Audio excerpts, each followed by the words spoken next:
இப்போ அது நாட்டுக்கோழிக்கும் காட்டு பூனைக்கும் நட்புன்னு சொன்னா கஷ்டமாயிடும். முரண்பட்ட கொள்கையோட முரண்பட்ட கருத்தோட நம்ம வந்து இந்த கட்சியில பயணிக்க முடியாது. என்ன வரட்டாமாமே டட்டா பை பை அப்படின்னு அவரே கிளம்பிட்டாரு. இப்படி ஒவ்வொரு ஆளா காலி பண்ணி போய்கிட்டு இருக்காங்க. இப்ப நம்ம சாப்பிட்டு என்ன போவாரா அப்படின்னு மக்களுக்கு எல்லாம் மிகப்பெரிய ஒரு கேள்வி இருக்கு. சாப்பிட்ட என்ன சத்தியமா போக மாட்டாப்பு. ஏன் அப்படின்னா அவர் கஞ்சி குடிக்கிறதே இந்த கட்சியை வச்சுதான்.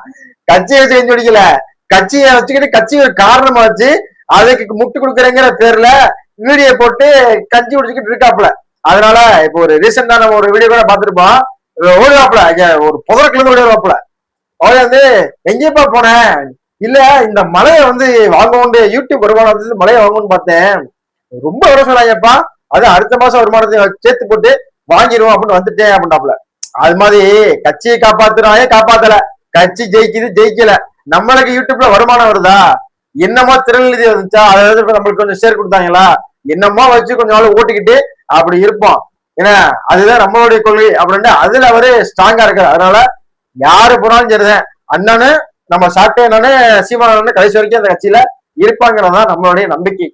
அடுத்த பாயிண்ட்க்கு வருவோம். இப்ப எப்படின்னா இந்த JFW அப்படிங்கிற ஒரு மீடியாவுல அண்ணன் வந்து கலந்துக்கிட்டாப்புல.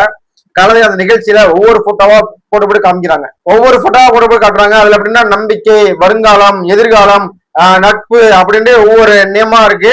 அதுக்கு பின்னாடி எல்லாம் ஒவ்வொரு ஆளுடைய போட்டோ இருக்கு. ஏன்னா இப்ப வந்து ஒவ்வொரு போட்டோவா ஓப்பன் பண்ணிட்டு வராங்க. அதுக்கு வந்து நம்ம அண்ணன் சீமான் வந்துக்கிட்டு அதுக்கெல்லாம் வந்துட்டு அவருடைய பாடியில எப்படி டக்குன்னு எல்லாத்தையும் வச்சிருப்பாப்புல ரெக்கார்ட் பண்ணி அதை பிறகு ஓப்பன் விட்டாப்புல. ஓப்பன் விட்டு கடைசியா நட்பு அப்படிங்கிற ஒரு நேம். அதுக்கு பின்னாடி திரும்பினா நம்மளுடைய மாண்புமிகு முதலமைச்சருடைய போட்டா. அதுக்கு வந்து என்ன சொல்றாருன்னா நட்பு, நட்புலாம் ஒண்ணும் இல்ல, என்னன்னா காட்டுக்கோ இது நட்புலாம் ஒண்ணும் இல்ல, அதாவது என்னன்னா நாட்டுக்கோழியும் காட்டு பூனையும். யார் நாட்டுக்கோழி யாரு காட்டு பூனை அதை சொல்லல, நாட்டுக்கோழியும் காட்டு பூனையும். ஏன்னா எப்படி வந்து நட்பா இருக்க முடியும், நட்பாலாம் இருக்க முடியாது.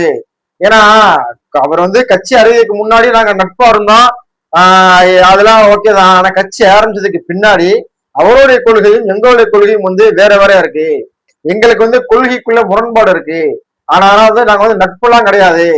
ஏன்னா அது தம்பி, அவர் வந்து எனக்கு தம்பி, நான் அவருக்கு அண்ணன். அவரு விஜய் அவர்கள் வந்து இவர் அண்ணனுக்கு எந்த இடத்தையும் சொல்லல. ஏன்னா இவர் தம்பி தம்பி தம்பின்னு சொல்றாப்புல, ஆனா அப்படி சொல்லிட்டாப்புல வந்து அண்ணன், அவர் வந்து தம்பி, அப்படிதான் போகுது. நட்பெல்லாம் ஒண்ணு கிடையாது. இப்ப நாங்க ரொம்ப தூரத்துல இருக்கோம், அவரும் ஒரு கொள்கையில அவர் வேற இடத்துல இருக்காப்புல, நாங்க ஒரு இடத்துல இருக்கோம், அதெல்லாம் ஒண்ணுமே நட்பு அதெல்லாம் கிடையாது அப்படின்ட்டு ஓப்பனா போட்டு உடச்சிட்டாப்புல.